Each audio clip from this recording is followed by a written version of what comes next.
Kaya guys, nanay ko number 1 basher. Buti nga nabawasan kasi mother ko na lang. Dati, dalawa sila na tatay ko, binabasya ko.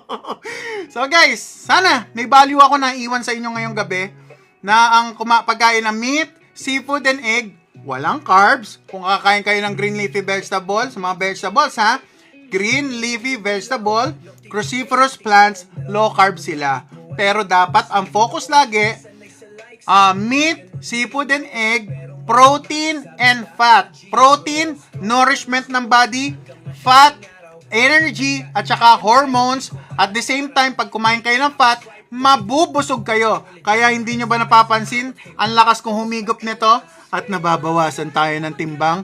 Paano nangyari yon? Kasi nga, merong insulin model of obesity. Ayan, ang sinasabi ko na yung mahirap pakinggan at paniwalaan ng iba.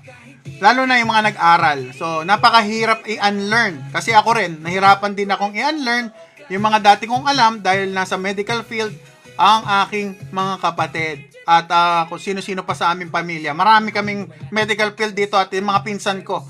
So, okay po ba yun? Okay po ba yun? Ha? May natutunan po ba tayo? Maraming salamat sa inyo. Okay.